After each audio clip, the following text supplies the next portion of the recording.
we have more bad news to cover, and I'm not super thrilled about that, but it is important to cover it. And we're going to be covering some stuff that's been going on outside of the United States as I try to get a little better about covering geopolitics and not just United States politics. It's going to take me some time, but apparently there's an Iranian girl who got hospitalized and got stuck in a coma, I believe.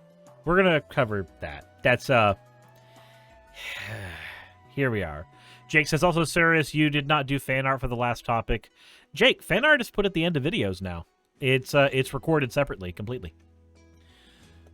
But hospitalization of Iranian girl leads to claims against morality police.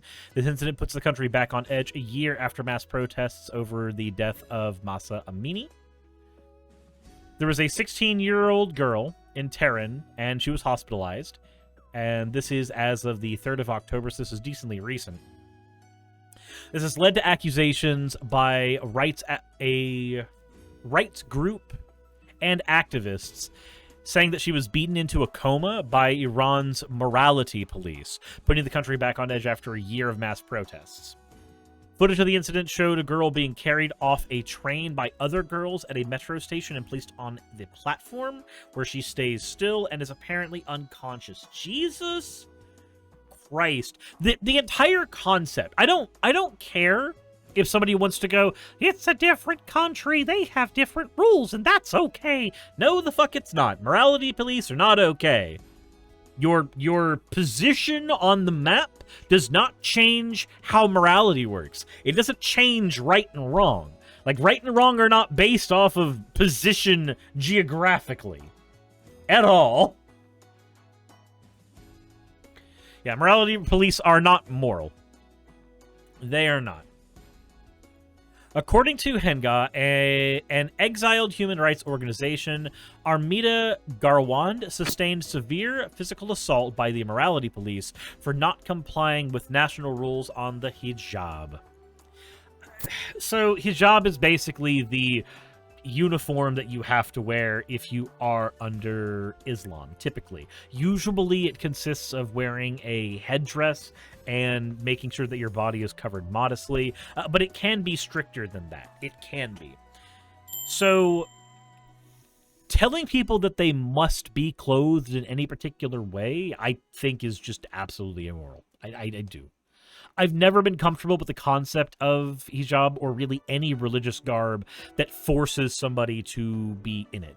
There's I'm going to go ahead and make a comment real quick that some people are probably going to be upset about or give pushback about, but I've been confused in recent years about Muslim women who are in the West who proudly wear hijab and try to argue that it's like, it's liberating, it's feminist, and like, no, it's not. It's none of those things. I'm sorry. It's really not. Because in countries where it's not a choice, it is anything but liberating. It's anything but feminist. It's only liberating if you get to do it by choice. If you personally like the dress and you decide you want to. Onyx has suggested a poll. Which couple is cutest? Saki and Suris, Tim McGraw and Faith Hill, or Johnny Depp and Amber Heard? Please don't tell me this is a 16-year-old. This is a 16-year-old. This is entirely a 16-year-old. Alpha Mario says it's fine, but it's a choice. If it's mandated, then it isn't. And that's kind of where I'm at. Like, I don't think in any way, shape, or form it is feminist. I don't. I do believe that it is fine when it's a choice. I do not believe it is fine when it is mandated. I don't. I am okay with mandating that people wear clothes, cover up genitalia. I'm okay with those types of rules. I'm not okay when you start going further than that. When you start going, you have to wear it in a specific way. That woman, she can't wear a crop top. That guy over there, he can't wear a dress. Like, no, I'm not okay with that in any way, shape, or form. I guess I'll go ahead and put that poll up here in just a second. Well, why not?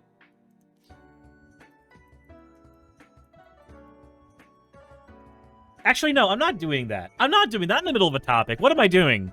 What am I doing? That is the absolute batshit stupidest thing I have done in the last 10 minutes.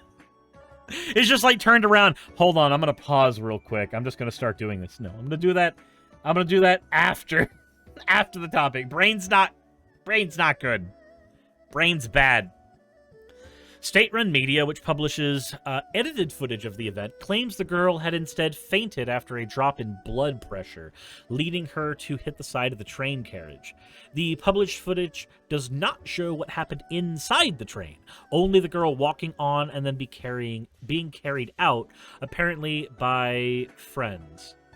The low-quality video does not show clearly what happened, what type of head covering, if any, she was wearing. Onyx says, how do you make that distinction? Why draw the line there 100 years ago with shoulder and ankles? Not that I disagree with you, but I gotta question yourself, too. Yeah, I'll question myself. So here's the thing. My position is the only thing that we should legally have to cover up is genitalia. I make that distinction on genitalia because it is an organ used for a private act, sex. It is also an organ used for private things like going to the bathroom. Cover up between your legs. It's also cleanliness. Said so is the mouth. I didn't say you have to cover up your butt. I said your genitalia. Last I checked, asshole isn't genitalia. I don't care if somebody's walking out topless. I don't care if somebody's walking in a suit that shows their ass crack. I don't really care about that. I may have comments on whether or not it looks good or whether or not it's attractive or whether it's even sanitary, but all things considered, says the man who got pegged. I didn't get pegged. What? Anyway, that's where I make the distinction.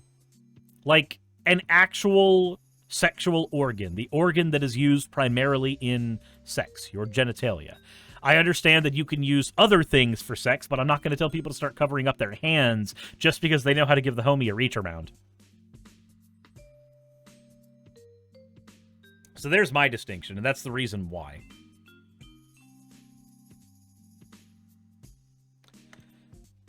Moving on with here, though, it does say the government's official news agency, FARS, published an interview with the girl's parents in which they say she was not attacked. The father is recorded saying, "We have checked all the videos and it has been proven for us that this incident was an accident. We request people pray for our child's recovery." People don't go into a coma on accident, though, not generally speaking.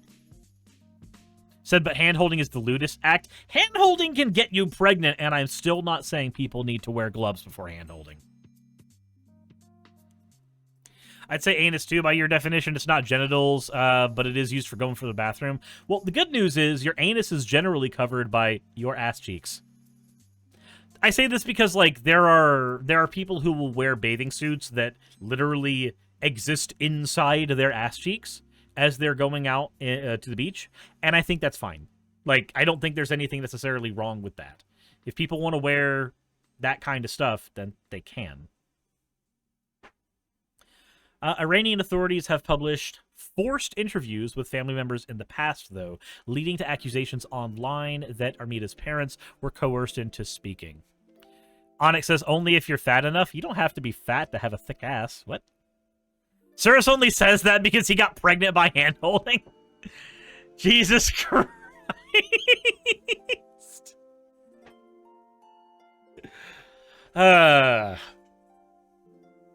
You know, Iranian authorities have published forced interviews before, so it's not really outside of the pale, or it's not beyond the pale to think that this was something that was done via coercion.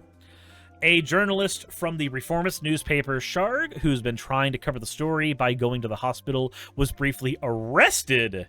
Access to the hospital has since been restricted by police. Why would the hospital's access have to be restricted by police? If she really just had a drop in blood pressure, why all this security? Why all of this security? What? Onyx says, me, I'm the mother. Onyx, bend over. You drew the hand holding its canon. The incident and the conflicting explanations have drawn close parallels to the events that preceded the death of a Kurdish woman, Masha Amini, who had been arrested for not complying with hijab rules. Authorities insisted Amini had a neurological disorder that led to her collapse inside a police station.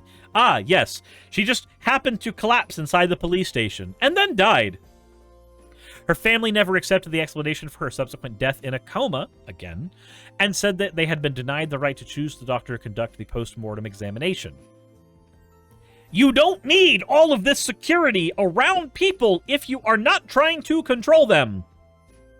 I'm sorry. Since then, Iranian authorities have been trying to reinforce the compulsory hijab for women, including passing new legislation, but in some parts of cities, the requirement is being ignored. Security officers often patrol at train stations in Tehran. Since Amini's death, the level of state censorship has risen, and 2 of the journalists that reported on her fate remain in jail, accused of colluding with external powers. Some reformist newspapers have also been closed. Again? What? It said, hey, do you know what causes a drop in blood pressure? Bleeding. Yeah, if you just, like, give somebody severe head trauma and then they start bleeding, like, that will cause a loss in blood pressure. That's a thing that can happen. Morality police not wanting to get caught doing immoral acts. Yep. On social media, it has been claimed that history is repeating itself and Iranian officials are involved in a fabricated story similar to the alleged cover-up of Amini's death. At minimum, the episode underlines the distrust of government officials and state-affiliated media. This is one of the reasons why it's always a good idea for your news organizations to not be state-sponsored.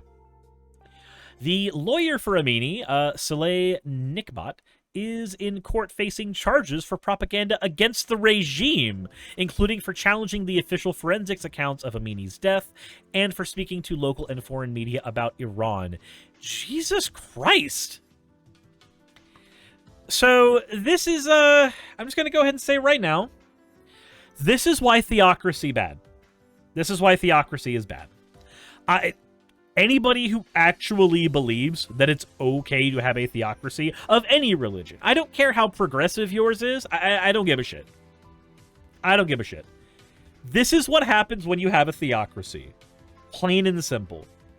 When your ruling class is religiously based, it is impossible for the people, in any way, shape, or form, even in democracies, it is impossible for the people to question the authority of that government, because that authority from that government will be considered divine in some way, shape, or form. The minute that you start deifying your politicians as servants of God in any way, shape, or form, this is what you get. This is exactly what you get. You can't have a pluralist society when your government is based on a religion, especially when that government is in the business of trying to control its people, especially its women, with that religion. Lustrous Rose says, oh boy, Christian nationalism. Yeah, this is why it's so important to make sure that Christian nationalism doesn't get a foothold here in the United States. Because this is the type of shit we'll have to deal with here if it manages to get a foothold. If it manages to get a foothold here, then the exact same thing that happened. Fragwitz is bringing up the photos from Iran in the 60s versus Iran now. Yeah, the same thing will happen here. It will not matter how progressive the United States is right now. In a generation's time, it will flip to an authoritarian regime.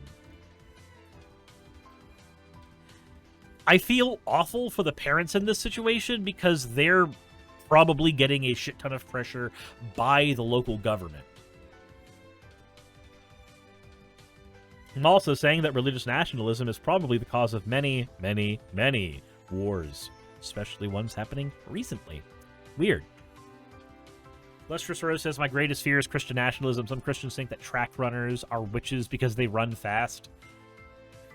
Jesus Christ. Anyway, let me know what you guys think in the comment section below. This is a train wreck of a situation.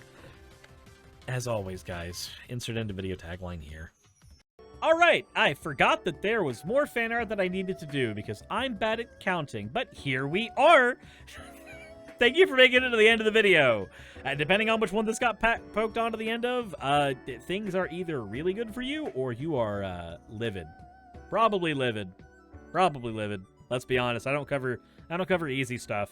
I've probably made some people really depressed with my content. And I'm bad at recording. You're right, Red Joker. I am. This one's from Kidderdoodle, though. It is a slime Suris egg Suris for reason egg reasons. Eggs. Ha. Huh. And then of course there's another one, but it's not slime Suris, just regular Suris, but it's also an egg. The last one we have here is from 42 Fish, and it is, why are you blinking so much? I have something in my eye. Jesus, it's just slime Suris in the bottle blinking. As always, everybody, thank you all for your fan art submissions. If you want your fan art to be shown in a future video, then drop it into the Discord and make my life miserable, because some of you make fan art that I love, and some of you make fan art that makes me want to actually consider eating the drywall you draw me as eating. Or sometimes it's molesting me. Or sometimes it's Ditto and Timer Coon doing tickle torture. You guys have drawn me doing some weird shit! Anyway, the end of the video. We're there. Insert the tagline. I already did that. Go to the credits. Leave. Hey, I just quickly want to give a thank you to all of my wonderful patrons who keep this show running. YouTube and Twitch are a pretty bumpy ride at the best of times, and the stability a Patreon provides me is worth more than I can say here. I'd also like to thank each and every one of my $20 and up patrons here, and they would be Red Joker, Britzkrieg, Cameron, Dren, Jemshin, Smiling DM, Poundini, Mabbity Babbity, Naomi, Isaac, Jordan, Ravi, Giuni, Kiratorian, Prisma, all of you, I'm not saying that part, and Starlight. And finally, thank you to everyone else that helps keep this channel alive. While you're here, why not check out another video? And thank you for watching.